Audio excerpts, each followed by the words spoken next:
Vamos abrir as nossas Bíblias e ler outra vez o texto que está em Hebreus, capítulo 1, do verso 1 em diante, onde nós iremos iniciar a nossa reflexão nesta noite, que vai tratar da obra de Jesus, né? Ou como ele se apresentou, foi apresentado nas Escrituras para cumprir uma obra extraordinária, que é a obra de mediação que ele tem entre Deus e os homens.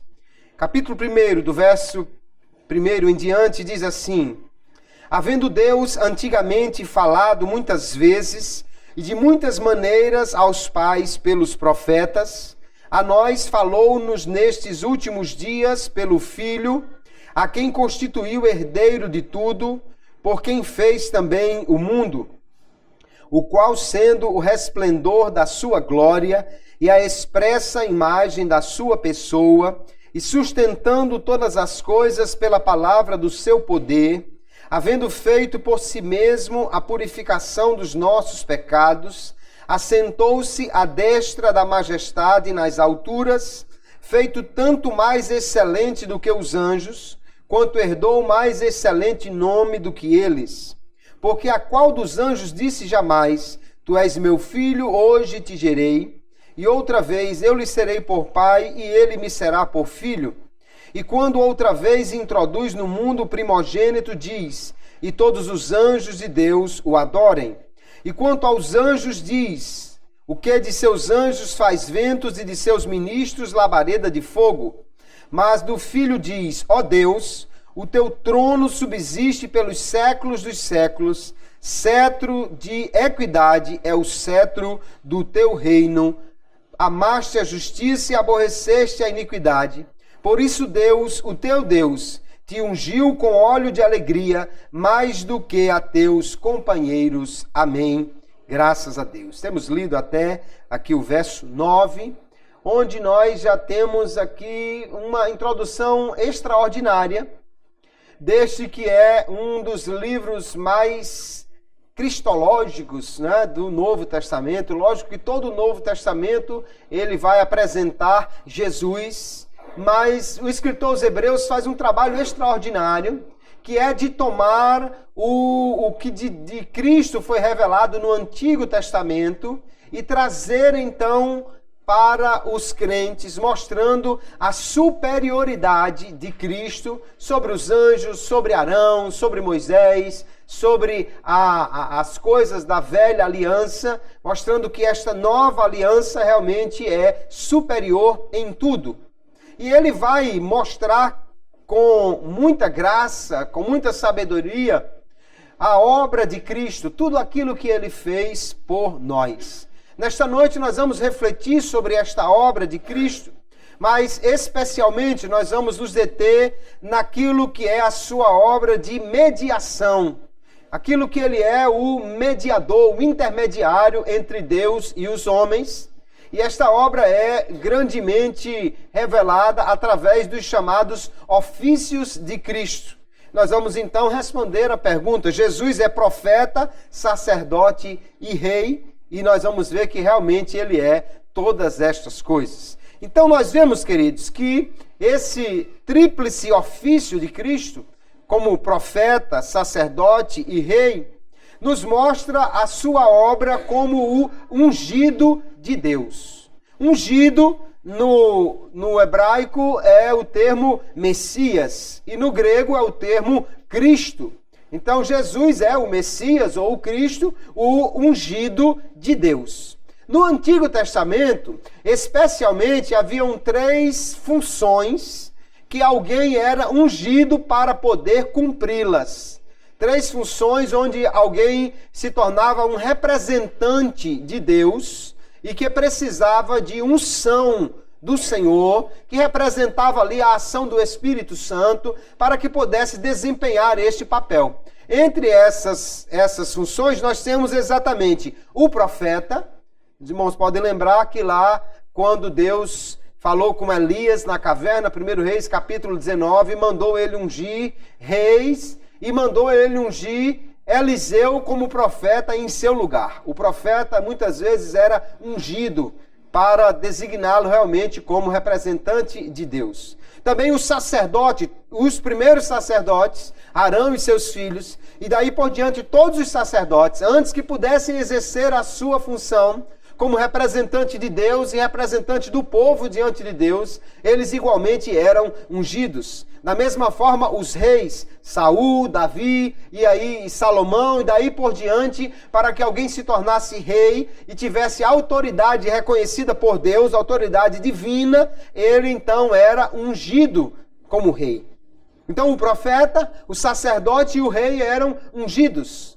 Só que Cristo, nós vamos ver, ele foi ungido de uma forma muito especial para cumprir essas três funções que são chamados de os ofícios de Cristo.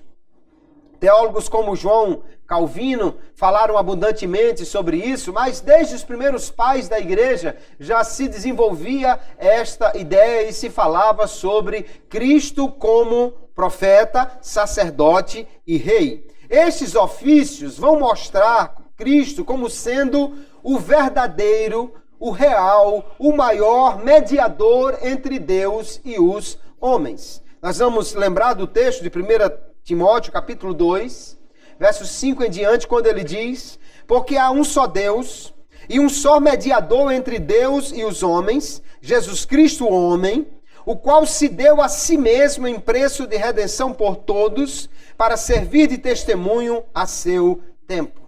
Note que aqui o apóstolo Paulo já diz que Jesus é o único mediador entre Deus e os homens. O verdadeiro mediador é ele. E esse mediador, ele diz, ele se deu por preço de redenção. Ele se entregou. Essa oferta de Cristo faz parte do seu ministério, do seu ofício como sacerdote. E ele diz que era para servir de testemunho ao seu tempo. Aquele que testemunha de Deus, que fala a palavra de Deus, é o profeta. Então aqui nós vemos que o mediador entre Deus e os homens, tanto ele cumpre o papel de representar Deus aos homens, como de representar os homens a Deus, sendo profeta e sacerdote. Cristo resume bem este papel e se torna realmente o grande mediador entre Deus e os homens. E por que ele se tornou este grande mediador? Porque ele é o único que ao mesmo tempo é homem e é Deus. Então é exatamente a união dessas duas naturezas, a humana e a divina, em Cristo, que vai possibilitar que ele seja este verdadeiro e grande mediador entre Deus e os homens, ou entre os homens e Deus. Vamos começar vendo então a obra de Jesus como profeta. O profeta Jesus, ele próprio se declarava assim, né? Jesus próprio se declarou como profeta. A gente, quando lembra dos profetas, lembra mais dos profetas do Antigo Testamento, ou no máximo no Novo Testamento de João Batista, aqui antes de Jesus, né?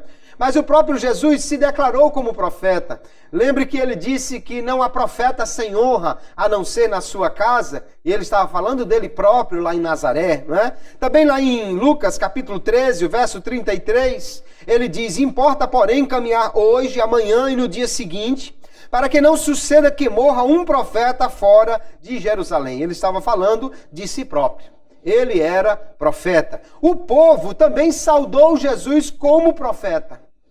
Nós vamos ver que as multidões aclamaram Jesus como profeta. Os seus discípulos também se referiam a ele como profeta. Por exemplo, Mateus capítulo 21, quando ele entra na cidade, naquele momento já de caminhar-se para a Páscoa, para a última semana dele, né?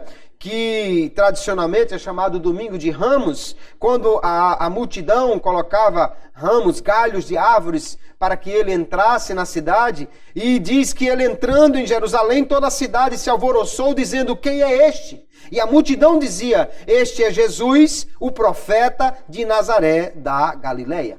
Então a multidão reconhecia Jesus como profeta.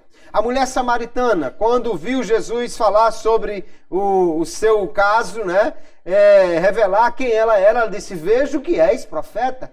E ainda até aqueles que lhe batiam os seus carrascos diziam: profetiza-nos, Cristo, quem é que te bateu? Eles também, talvez ironicamente, mas tratavam também Jesus como sendo um profeta. Cristo, portanto, é um profeta que durante o período que esteve aqui na terra, era então esse porta-voz da mensagem de Deus. Ele esteve aqui na terra pregando, ensinando, que é o papel do profeta, e tendo essa sua palavra confirmada por sinais e maravilhas.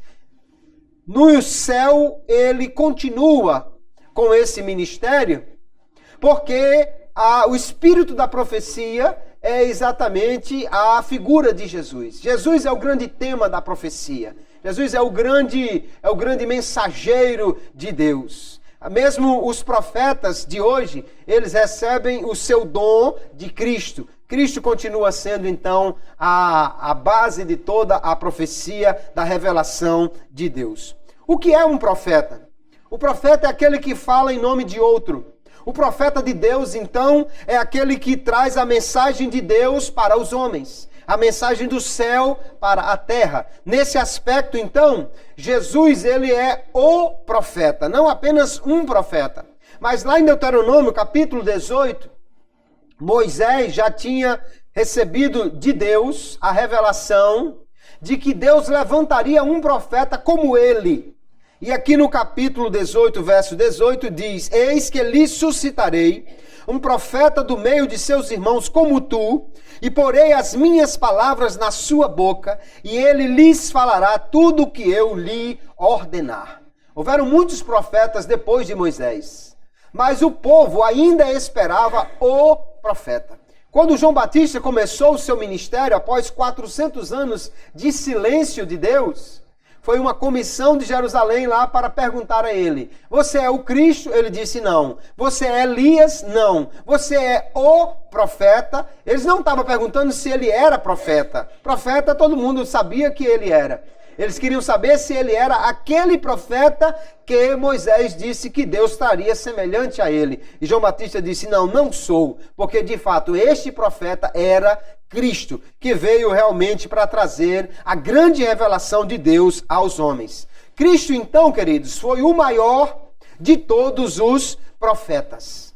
Ele revelou a vontade de Deus por meio das suas palavras, por meio das suas obras. Nós vamos ver que a revelação de Deus por meio de Cristo é a revelação final, a revelação máxima. João capítulo 8, verso 26, Jesus declara que ele traz a palavra de Deus quando diz: muito tenho que dizer e julgar de vós, mas aquele que me enviou é verdadeiro, e o que dele tenho ouvido, isso falo ao mundo.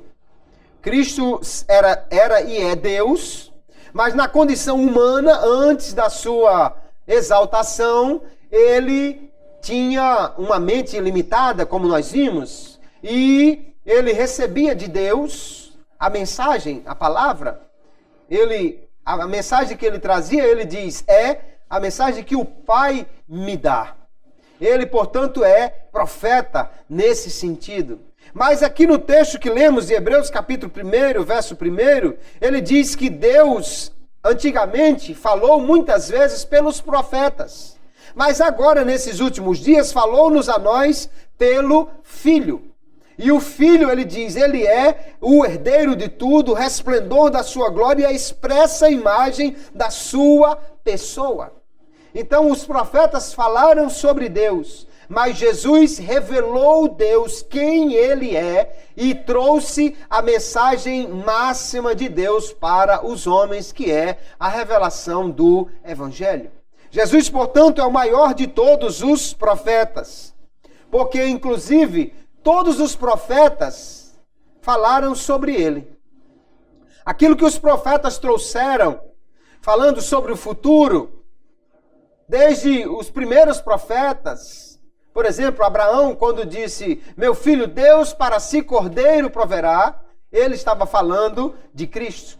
embora não tivesse noção, talvez, do que estava dizendo, né? Mas ele estava falando realmente, profeticamente, sobre o Cordeiro de Deus que tira o pecado do mundo. E aí nós vamos encontrar Jesus lá no caminho de Emaús, falando com aqueles discípulos que não o reconheceram prontamente. E ele vai dizer, Lucas capítulo 24, que os profetas haviam falado dele. O texto diz, e começando por Moisés e por todos os profetas, explicava-lhes o que dele se achava em todas as Escrituras. Essa deve ter sido a aula de teologia mais interessante do mundo. É uma pena que os dois camaradas que estavam lá nem estavam cientes direito de quem era o professor e que aula extraordinária é aquela. Imagine Jesus explicando de Moisés até o final do Antigo Testamento, todos os profetas, como falavam acerca dele. Se esse material tivesse sido registrado, seria, sem dúvida nenhuma, o maior livro vendido no mundo depois da Bíblia sobre a revelação messiânica no Antigo Testamento. O próprio Cristo explicando isso deve ter sido uma coisa extraordinária. Mas ele dizia exatamente isso, olha, o que os profetas falaram, a mensagem de Deus que eles trouxeram, eles falavam sobre mim. Então ele não só é profeta, mas ele é a mensagem. Ele não só é o porta-voz, mas ele é o próprio conteúdo dessa mensagem. Ele é a própria revelação de Deus para os homens. Ele é a fonte desta revelação. João capítulo 1, verso 18, no prólogo do seu evangelho, João vai dizer, Deus nunca foi visto por alguém. O Filho unigênito que está no seio do Pai, esse o fez conhecer. Jesus vai dizer depois, capítulo 14, a Filipe, você quer conhecer o Pai? Olhe para mim. Quem vê a mim, vê o Pai. Cristo é a grande revelação de Deus para os homens. Ninguém nunca viu o Pai. Mas se olharmos para Jesus, vamos ver aquilo que o escritor dos Hebreus chamou a expressa imagem da sua pessoa. A revelação maior de Deus para os homens. Jesus, então, é profeta, mas muito além dos profetas do Antigo Testamento.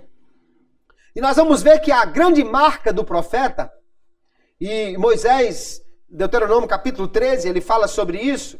Qual é a marca do profeta genuíno, verdadeiro?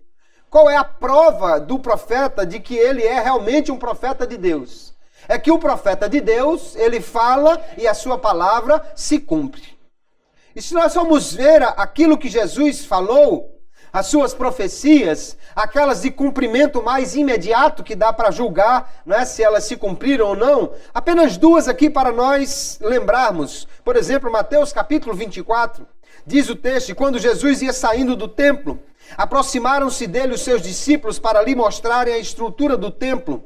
Jesus, porém, lhes disse, não vedes tudo isto?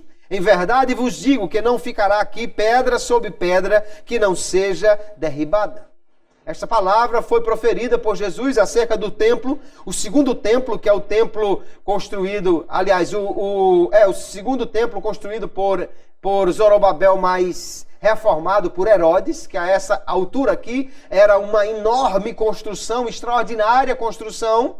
Eles estavam admirados, Senhor, olha aí o templo. E Jesus diz assim, não ficará aqui pedra sobre pedra. Este é mais ou menos o ano 30. No ano 70, o general Tito trazia um grande exército de soldados romanos, cercou Jerusalém, depois quebrou os portões da cidade, entrou na cidade, destruiu muita coisa. E dizem os historiadores que surgiu um boato que havia ouro escondido debaixo dos alicerces do templo. E o que os soldados romanos fizeram? Arrancaram até as pedras do alicerce à procura deste ouro. E se cumpriu cabalmente a palavra de Cristo que disse, não ficará aqui pedra sobre pedra.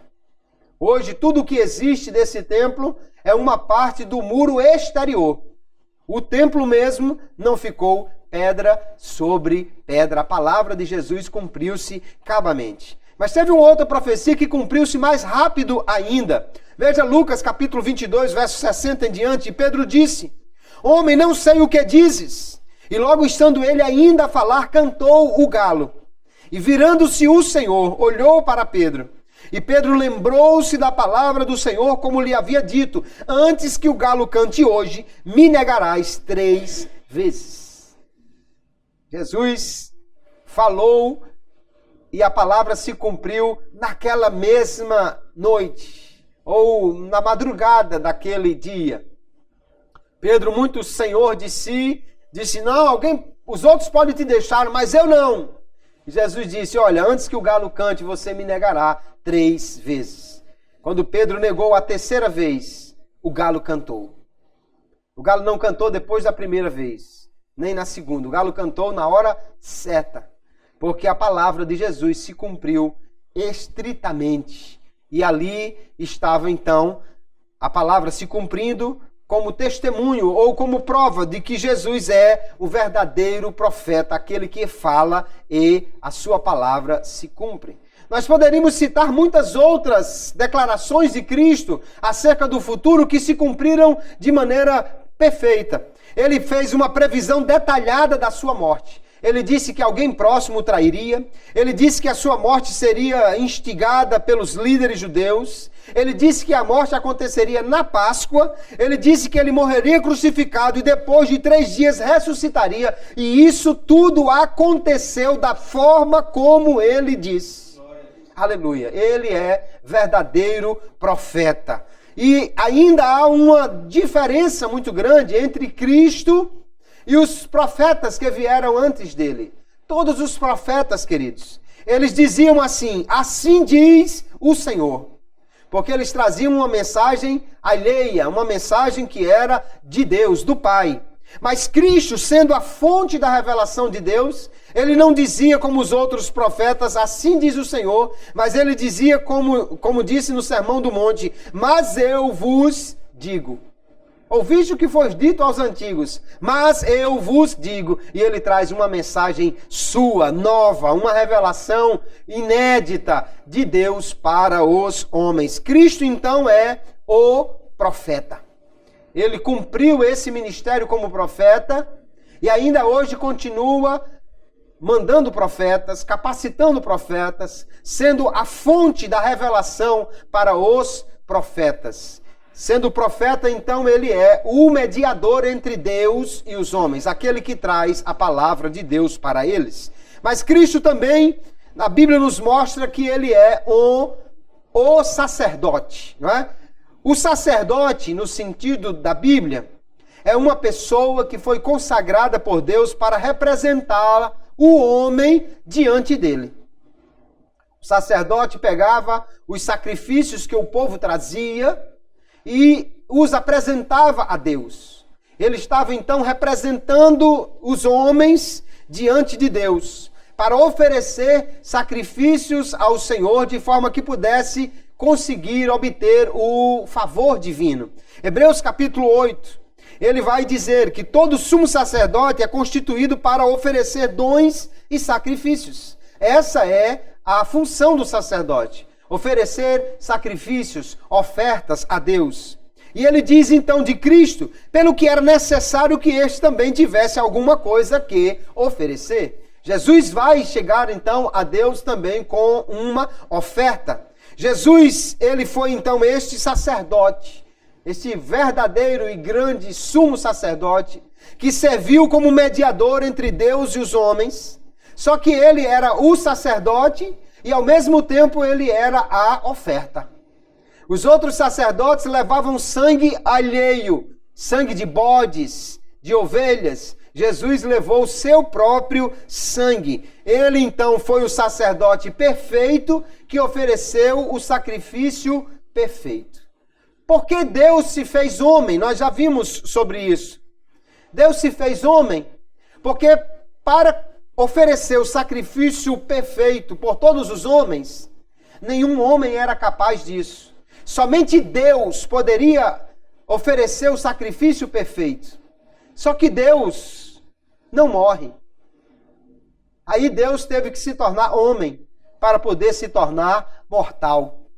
Jesus então trazia a natureza divina e a natureza humana. Ele morreu como homem na cruz. Mas sendo ele Deus, o seu sacrifício é o sacrifício perfeito, o sacrifício máximo, o sacrifício de valor infinito, feito por todos os homens. O sumo sacerdote humano da tribo de Levi, da casa de Arão, ele entrava uma vez por ano no Santíssimo Lugar. O tabernáculo e depois o templo, ele tinha aquela parte exterior que era o átrio, onde todos os levitas podiam entrar, e ali era levado o animal, porque o altar estava lá na entrada do átrio exterior. Havia os outros átrios no templo onde o povo ficava. Ali era trazido o animal, os levitas recolhiam aquele animal. Mas dentro do templo havia o chamado Santo Lugar, onde só os sacerdotes entravam. Ali estava a mesa dos pães da proposição, que eram trocados uma vez por semana. Ali estava o candelabro, que todo dia era aceso e era apagado, com as suas lamparinas que iluminavam o interior do templo. Ali estavam alguns móveis que Deus mandou Moisés construir de acordo com o modelo que ele viu lá no tabernáculo no céu. Mas havia um espesso véu. E na época do templo de Jesus, esse véu era tão grosso, tão espesso, que alguns historiadores dizem que ele sendo dobrado, 2 juntas de boi, puxando de um lado e do outro, não conseguiam rasgar aquele véu. Era um véu grosso. Porque o propósito dele era servir como uma barreira para que fizesse separação entre o santo lugar e o santíssimo lugar. Ali no santíssimo lugar estava a arca da aliança. Em cima dela, no propiciatório, na tampa, estavam os querubins. E ali no meio daqueles querubins, Deus aparecia em glória para falar com o sumo sacerdote e receber a oferta. Como sacerdote, o sumo sacerdote não podia ver Deus face a face, porque morreria. Ele, antes de entrar no santíssimo lugar, ele colocava ali dentro aquele objeto que era próprio para fazer a fumaça, né? Para levar a fumaça. Havia um tipo de um perfume que era exclusivo para esse fim. Ninguém podia copiá-lo, ninguém podia repetir aquela essência de forma alguma. E então o sacerdote colocava brasa tirada lá do altar e colocava a essência sobre ele. E colocava então dentro do Santo dos Santos, produzia fumaça a ponto de encher aquele espaço que ele não via nada. Ali ele entrava somente uma vez por ano, no dia da expiação, no dia do Yom Kippur, no dia do perdão. Ele entrava para oferecer o sacrifício. O bode era oferecido lá na entrada, no altar. Ele tomava o sangue daquele bode e entrava com ele para aspergir sobre a arca e ali oferecer a Deus como sacrifício para o povo ter o seu pecado aplacado. Só uma vez por ano ele fazia isso, mas todos os anos ele precisava fazer esta mesma cerimônia. No entanto, o sumo sacerdote Jesus, ele entrou apenas uma vez diante de Deus, levando o seu próprio sangue. Hebreus capítulo 9, ele diz: nem por sangue de bodes e bezerros, mas por seu próprio sangue entrou uma vez no santuário, havendo efetuado uma eterna redenção. Aleluia.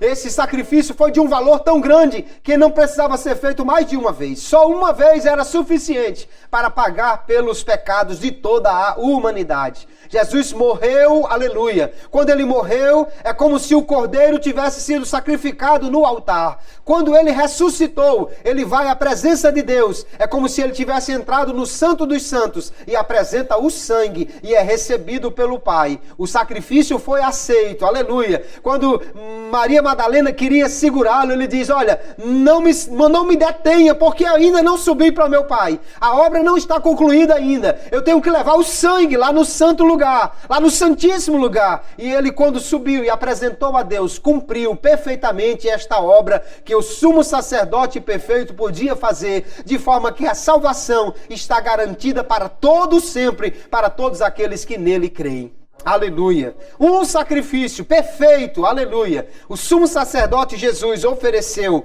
Ele é então apresentado na Bíblia diversas vezes como sumo sacerdote. Nós vamos encontrar Hebreus diversas vezes falando sobre isso. O escritor aos Hebreus vai mostrar que Jesus é um sumo sacerdote diferente, superior aos sacerdotes da linhagem de Arão, da tribo de Levi. E no capítulo 2, o verso 17, ele diz: pelo que convinha que em tudo fosse semelhante aos irmãos, para ser misericordioso e fiel, sumo sacerdote naquilo que é de Deus, para expiar os pecados do povo. Jesus tornou-se homem para poder se tornar este sacerdote que representava Deus diante dos homens. Sendo Deus, ele podia oferecer o sacrifício perfeito, mas ele tinha que ser homem, tinha que ser igual aos homens, para que pudesse ser seu legítimo representante diante de Deus. E aí Jesus, nós vamos ver que ele é um sacerdote diferente. Por quê? Porque Jesus era da tribo de Judá. Sendo da tribo de Judá, descendente de Davi, ele podia ser rei em Israel. Os reis eram descendentes de Davi, né? Pelo menos os reis do sul. Os reis do norte já tinham diversas dinastias, mas todos os reis do sul, os reis de Judá, eram descendentes de Davi. Jesus era dessa descendência, da tribo de Judá. Ele poderia ser rei, mas não poderia ser sacerdote, porque todos os sacerdotes eram da tribo de Levi. Por isso que o escritor aos Hebreus vai dizer que Jesus é sumo sacerdote, mas de uma ordem diferente. Não é da ordem de Arão, é da ordem de Melquisedeque. Aleluia. Veja o texto de Atos 2, que confirma que Jesus realmente era, segundo a carne, descendente de Davi. Diz o texto: sendo, pois, ele profeta, ele está falando, Pedro está falando de Davi, não é? E sabendo que Deus lhe havia prometido com juramento que do fruto de seus lombos, segundo a carne, levantaria o Cristo para o assentar sobre o seu trono. Cristo, então, era da tribo de Judá, descendente de Davi. Então não podia ser sacerdote porque eles eram da tribo de Levi. Mas o escritor aos Hebreus, capítulo 6, diz: onde Jesus, nosso precursor, entrou por nós, feito eternamente sumo sacerdote segundo a ordem de Melquisedeque. Aleluia. Por que Jesus é sacerdote da ordem de Melquisedeque? Primeiro porque Arão é um homem que tem início e fim. Dá para saber quando ele nasceu e quando ele morreu. Mas Melquisedeque é aquele que diz o escritor aos Hebreus: não é revelado nem o seu princípio, nem o seu fim. Então ele realmente é um tipo de um sacerdote eterno. Ninguém sabe quando ele nasceu, ninguém sabe quando ele morreu. Então ele representa este sacerdote eterno. E além do mais, o próprio nome Melquisedeque, né, ele vai falar de um rei que é sacerdote, rei de justiça. Então, é um sacerdote que também era rei, que também governava. E só Cristo vai cumprir esse papel na sua totalidade. Houve uma época em Israel, notadamente no período anterior à vinda de Cristo, quando os sacerdotes governaram o país, né? Naquele tempo dos Macabeus, houve uma revolta e os Macabeus eram sacerdotes e eles governaram o país. Então houve um tempo que havia sacerdote que era também o governante. Mas Cristo, ele é o sacerdote perfeito que se tornará também, que é também o rei de toda a terra. Então ele cumpre de uma maneira muito mais completa este papel. Jesus, então, não é sacerdote da ordem de Levi, de Arão, mas é sacerdote da ordem de Melquisedeque, porque também é rei e porque o seu sacerdócio é eterno. Veja que Jesus só pode ser esse verdadeiro sacerdote porque ele tem características únicas. Primeiro, ele tem as duas naturezas, humana e divina. Depois, ele tem um caráter puro, é o único que nunca pecou. Depois, ele ofereceu o sacrifício que não era de um bode, mas ele ofereceu o sacrifício de um Deus, de si próprio, aleluia. Por isso, então, ele tem um sacerdócio perfeito, ideal, diante de Deus. E aí Hebreus capítulo 10 diz, mas este, havendo oferecido um único sacrifício pelos pecados, está assentado para sempre à destra de Deus, aleluia. Jesus assentado à destra de Deus significa, Deus recebeu o seu sacrifício. Deus aceitou o seu sacrifício. Então o seu sacrifício é único e é eterno. O valor dele é único, porque ninguém mais poderia oferecer o sacrifício de um Deus. Ninguém mais poderia matar um Deus. Só Jesus, sendo homem e Deus, podia entregar a si próprio. Porque um Deus como Jesus não poderia ser morto contra a sua vontade. Quando ele é preso, Pedro quer sacar uma espada, ele diz, Pedro, se eu quisesse, eu tenho legiões de anjos ao meu dispor. Jesus não morreu porque os humanos conseguiram finalmente pegá-lo, porque Satanás conseguiu passar a perna nele, porque as autoridades conseguiram prendê-lo. Não, ele diz, ninguém tira a minha vida, eu voluntariamente a dou, porque ninguém poderia matar um Deus como ele, se ele próprio não se entregasse, aleluia. Cristo, então, ele é tanto o sacerdote quanto o sacrifício. Ele vai até o altar, aleluia. Ele mesmo se sacrifica no altar. Ele vai até o santíssimo lugar, não levando o sangue de outro, mas o seu próprio sangue, aleluia, para apresentá-lo a Deus. Nunca houve um sacrifício como este e nem um sacerdote assim. Em Efésios capítulo 5, o apóstolo Paulo confirma essa verdade quando diz, e andai em amor, como também Cristo vos amou e se entregou a si mesmo por nós, em oferta e sacrifício a Deus, em cheiro suave. Deus recebeu o sacrifício de Jesus como cheiro suave. Isso quer dizer que foi aceita a oferta diante de Deus. Jesus, então, é profeta, representando Deus diante dos homens. Ele é sacerdote, representando os homens diante de Deus. E nesse papel de representar os homens diante de Deus, Jesus tem esse grande ministério que é de interceder pelos homens.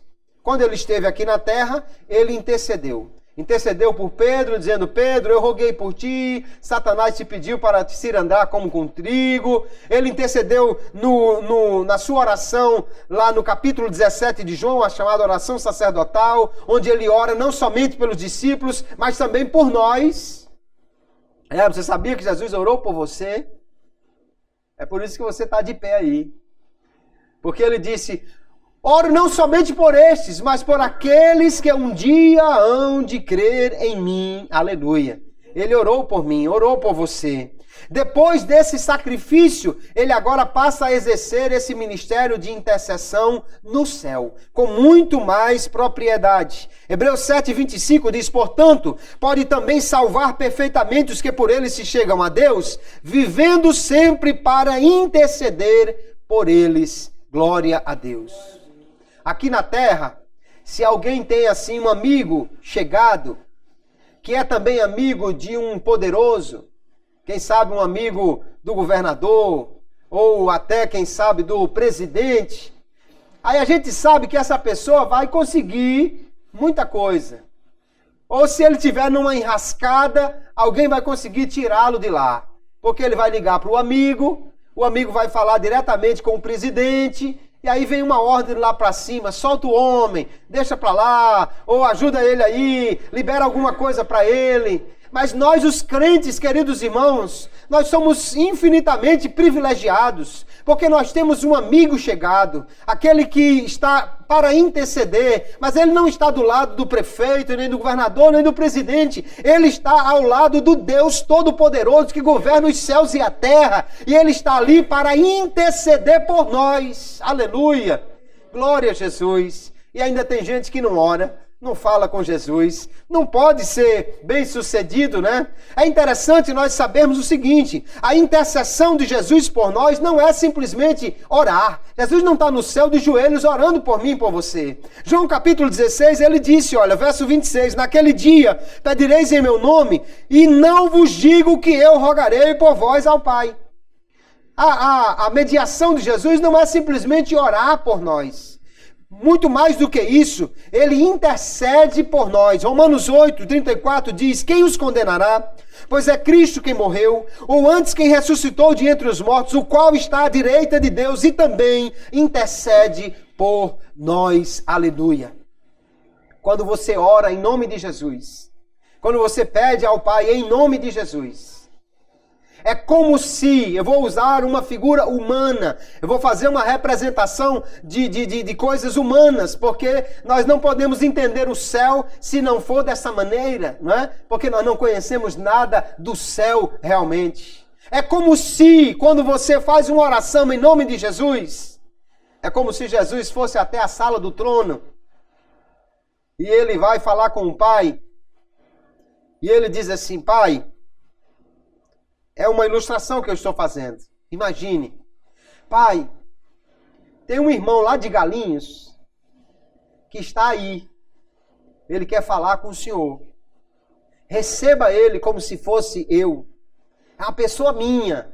Uma pessoa minha. Receba ele, tá certo, Pai? O que ele pedir, olha, atenda aí. Faça como se fosse para mim. Porque é uma pessoa minha. Ele está aí. Eu vou chamá-lo, tá certo? Eu vou deixá-lo entrar aqui. E agora o Senhor vai e recebe ele como se estivesse me recebendo. Meus amados irmãos, isso é extraordinário. Aleluia. Porque se nós tivéssemos uma pessoa assim, que nos introduzisse na sala do presidente da República, nós já nos consideraríamos pessoas super especiais. Agora imagine, você entra na sala do trono de Deus, aleluia, e ele é favorável a você, e ele está lhe recebendo. Ah, você foi a pessoa que Jesus mandou? Muito bem, sente aqui, olha, abre o seu coração, diga o que você quer, porque as pessoas que vêm no nome do meu filho, eu não posso deixar de atender. Aleluia. Isso é que é privilégio, amados irmãos. Que privilégio temos? Jesus intercedendo por nós ao Pai. Aleluia. E ainda diz o texto de 2 Coríntios, o apóstolo Paulo no capítulo 1, verso 20 diz, porque todas quantas promessas há de Deus são nele sim, e por ele o amém, para a glória de Deus por nós. Aleluia. É como se Jesus estivesse lá no cantinho da sala, e aí o Pai diz, olha, Jesus, ele está dizendo que eu prometi aqui alguma coisa a ele, o que é que você diz? Aí Jesus diz, amém, Pai, pode fazer, é isso mesmo, eu estou lembrado, o Senhor fez essa promessa aí, pode cumprir. Eu estou usando uma linguagem humana, mas para nós entendermos que papel extraordinário Jesus exerce por nós, intercedendo ao Pai, abrindo-nos o caminho para Ele e confirmando as promessas que Ele tem para a nossa vida. Bendito seja o nome de Jesus. Jesus é sacerdote perfeito, que representa os homens diante de Deus. Mas Ele é ainda o Rei. Aleluia. Jesus é o cumprimento de uma promessa que Deus fez a Davi. Deus prometeu a Davi que daria um descendente a ele, que reinaria para sempre. E quando o anjo Gabriel vai falar a Maria, dizendo do filho que nasceria do seu ventre, ele diz, o Senhor Deus lhe dará o trono de Davi, seu pai. Foi uma promessa que Deus fez e que nunca poderia deixar de se cumprir. Nós olhamos lá, Jeremias capítulo 33, o verso 3 diz, né? Clama a mim e responder-te-ei. Esse texto é bastante conhecido, mas no verso 20 em diante, Deus diz assim, olha, se alguém pudesse invalidar o concerto que eu tenho com o dia, com o sol, de forma que amanhã não nasça o sol, poderia invalidar o concerto que eu tenho com Davi, que não haja um representante seu que reine para sempre. Veja que promessa séria. Deus diz assim, alguém pode detonar o sol? Será que uma bomba poderia explodir o sol, que não tivesse sol amanhã? Nenhuma chance, né? A maior de todas as bombas não faz nem cócega no sol. O sol tem energia e poder e calor e poder de explosão infinitamente maior do que todas as bombas que o homem possa fazer de uma vez só. Então, ninguém pode tirar o sol do seu lugar, nem impedir que ele nasça amanhã. Então, ninguém pode impedir que Deus cumpra essa promessa que ele fez a Davi, que houvesse um representante seu.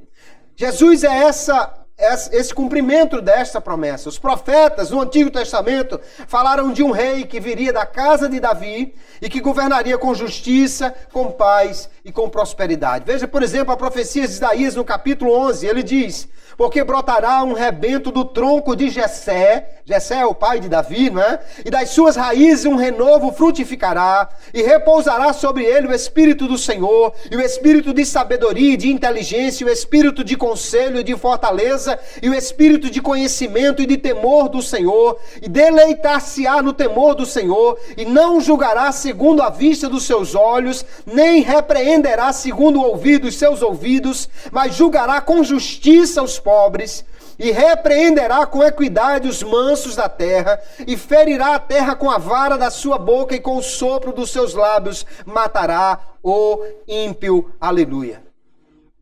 Veja que é clara a profecia sobre ser alguém que é do tronco de Jessé, e alguém que vai julgar com justiça, e alguém que tem o cetro, alguém que é rei, que reina. Essa profecia, queridos irmãos, vai se cumprir em Cristo.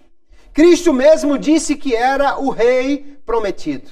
Quando o governador Pôncio Pilatos, pergunta: tu és rei? Jesus disse: tu dizes que eu sou rei. Eu para isso nasci e para isso vim ao mundo, a fim de dar testemunho da verdade. Todo aquele que é da verdade ouve a minha voz. Então Jesus confirmou: eu sou rei, sim, mas o meu reino não é desse mundo. Se fosse desse mundo, os meus discípulos já estariam aí querendo me livrar. Mas o meu reino, ele disse, não é deste mundo. No entanto, depois que ele ressuscitou de entre os mortos, aí ele declara abertamente: todo o poder foi me dado no céu e na terra. Aleluia.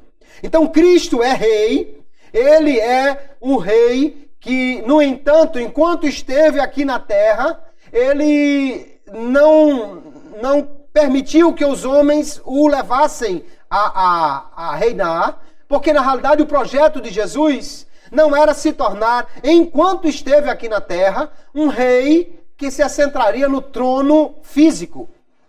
O reino que ele veio estabelecer não foi um reino para tirar os romanos e restabelecer um reinado próprio, autônomo de Israel. Então, quando as pessoas quiseram fazê-lo rei enquanto ele estava aqui na terra, ele evitou. Veja, por exemplo, João capítulo 6, o verso 15. Sabendo, pois, Jesus que haviam de vir arrebatá-lo para o fazerem rei, tornou a retirar-se ele só para o monte. Quando Jesus fez a multiplicação dos pães, alguém disse: pronto, esse é que era o rei. Esse é que era o profeta que devia vir.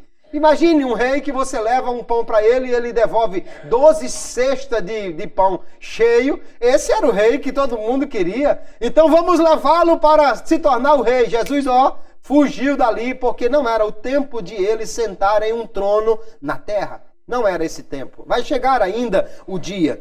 Mas quando os discípulos o saudaram como rei, quando, por exemplo, ele entrou em Jerusalém, e diz: e quando já chegava perto da descida do Monte das Oliveiras, toda a multidão dos discípulos, regozijando-se, começou a dar louvores a Deus em alta voz por todas as maravilhas que tinha visto, dizendo: bendito o Rei que vem em nome do Senhor, paz no céu e glória nas alturas.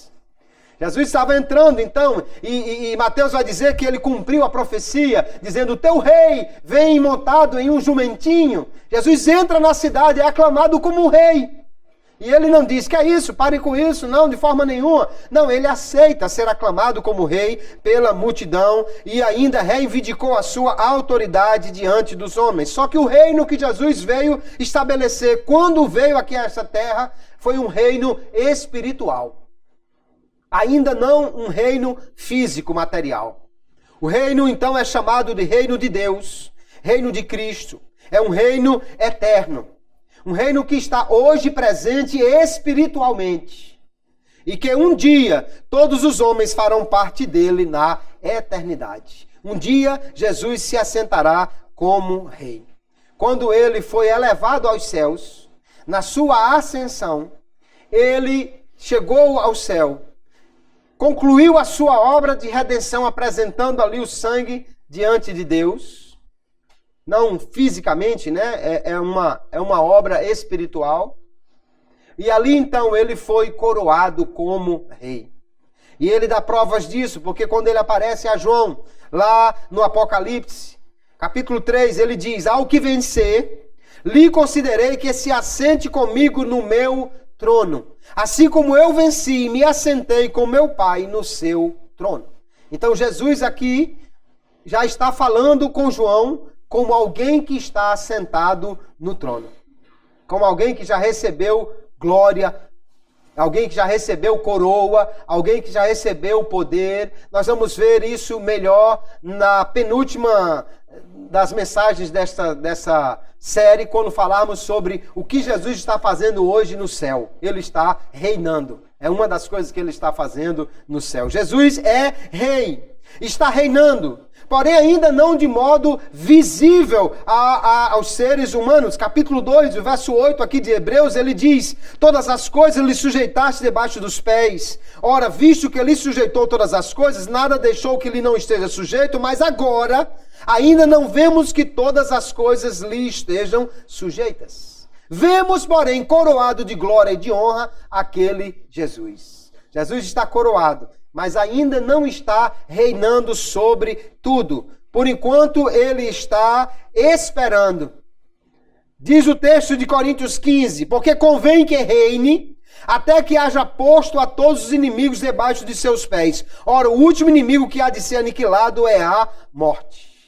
Então Jesus está reinando, mas o seu reino só será completo quando ele finalizar esta obra de destruir todos os seus inimigos. Por enquanto, ele está reinando e está também esperando. Hebreus capítulo 10, o verso 13, ele vai dizer isso. Ele está esperando o tempo certo de iniciar o seu reinado aqui nesta terra. Mas um dia, a palavra de Deus diz que Cristo voltará, aleluia. Ele pegará a sua igreja, levará para o céu, depois da grande tribulação retornará com ela, e então se assentará no trono em Jerusalém para reinar, cumprindo definitivamente a profecia do descendente de Davi. E aí, quando ele executar toda a sua obra, depois do milênio, quando ele julgar todas as coisas, aí se cumprirá a palavra que está em Apocalipse, capítulo 11, que é a mensagem final da Bíblia para nós, que diz: e tocou o sétimo anjo a sua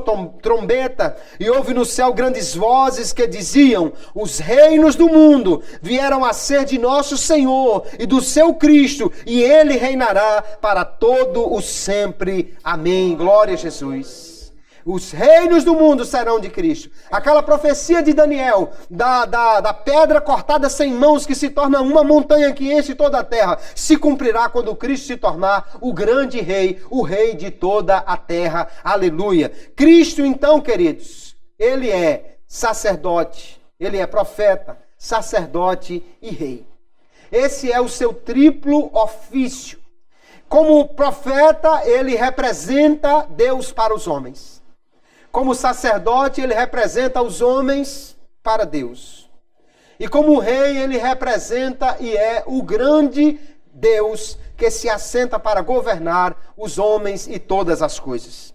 Esse triplo ofício de Cristo, então, mostra a maneira como ele executou a salvação para nós. Primeiro, a salvação é pregada pela sua profecia. Ele, como profeta, veio à terra para falar do evangelho, para falar do arrependimento, para falar da fé que é necessária nele. Esse era seu papel como profeta, pregar a mensagem de Deus. Depois, a salvação foi obtida por seu sacerdócio. Ele, como sacerdote, ofereceu o sacrifício perfeito, seu sangue foi derramado para que eu e você pudéssemos ter esta salvação assegurada. Se Jesus não tivesse morrido, nenhum de nós poderia ser salvo, porque a Bíblia diz, Hebreus capítulo 9, ele vai dizer: sem sangue não há remissão, sem derramamento de sangue não há remissão. Agora, o sangue que foi derramado foi o sangue de um Deus, ou o sangue do Deus Todo-Poderoso.